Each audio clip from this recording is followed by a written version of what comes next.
Hey, it's at Te Wiki o Te Reo Maori week, and to celebrate, a whole lot of Kiwi artists are singing their songs that they've brought out in English and turning it into Māori, which is so cool. Matthew and Marlon from 660 are here. You guys have got the big gig September 22nd coming up, but you've changed, don't forget your roots, to Kia Mo Ke Tō Ukaipo. Yep. Is that right? Yeah. Hello, everybody. Yeah. Hello, guys. Yeah. We have. We're very fortunate to be asked and trusted by Hiniwehi Mohi, as the brainchild behind this project, and it was just a really, really special experience for us. Was it easy to adapt? Really, really difficult. Yeah. I am Maori, but I don't speak the language, Right. so that I think added even more pressure to me wanting to get all the pronunciation right. But she was so patient and graceful and so kind, and she was there right with me in the booth, helping me go back and forth. I guess one thing is the te reo, but the other aspect of it is the different kind of syllables and stuff. Did that match up, or did you have to kind of mould it in? It took some massaging, to get the syllables and so it would still remain familiar. Yeah. Shall we have a quick listen? Yeah, have a listen. Yeah. See what you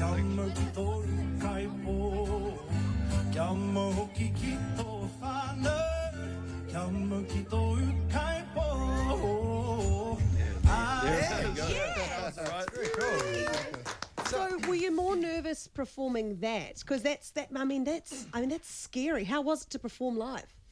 That was pretty tough, because it's one thing in the studio having the chance to stop and retry. So I had to just practice a lot at home to make sure I got it all right, and then if you slip up, you slip up. But I think the act and us actually attempting to do it and pull it off said a lot, that we were trying really hard to make sure it become normalized, Yeah. because we feel like it's not just a big thing for Māori music, but music in general. So you've got Māori heritage, Marlon, do you as well? Yeah, I do too, yeah. Yeah, so for you both, did it feel like something that was quite soulful for you both?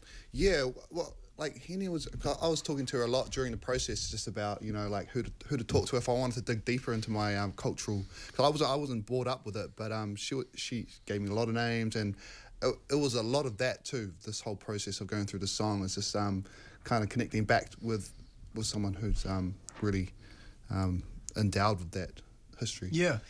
When I used to be a weatherman, I used to do Maori Language Week, and we'd change all the place names to Maori names, and I always finish the week and I always go, oh my gosh, it just sounds so much better once you get used to the names. Did you kind of did it kind of transform in you that's your favourite version? Yeah, well, there was a slight translation difference too with what Henny did, which was cool. Was like, instead of not forgetting your roots, it was like take who you are, and where you're from with you if you go away, right? And and there are a lot of little other differences, but yeah, it was just a the experience is pretty layered for us, because the song was really our first introduction to the world, so it has a history in that too, and having gone around the world and having that time together as a band to return to a song like that and reimagine it in Māori and the challenges it had for us was just a cool full circle, and almost like the beginning of the next phase for us. And if you're wondering, we've been mentioning Hiniwehi Mohi a lot, because who helped you make sure it was correct. In 1999, she was very famous for, at a All Blacks test at Twickenham, standing up and singing only the Māori version, and no one knew it was going to happen, and she kind of created a lot of change from that moment. So on that note, what version are you going to be playing at Western Springs in February? Well, I think we're going to play this Māori version, Kito Ukaipo, and we have a lot of some ideas bubbling in our mind of how we're going to execute that, but we think we'd love people to learn the words and sing along with us.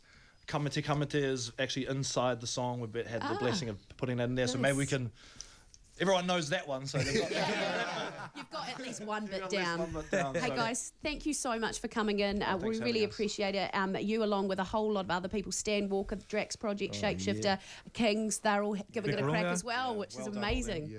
And still some tickets available for the 660 concert at Western Springs in February as well, just the GA, so you got to get in, which is a credit to you guys. I can't believe you've done it again. No, you've sold it out. Get in quick, because the same thing happened last year, and then they go and everyone goes, oh, we missed out. Hey man, there's 50,000 of them, so you've got time to get in. All right, guys. Thanks for coming in. Yeah, thanks, pleasure.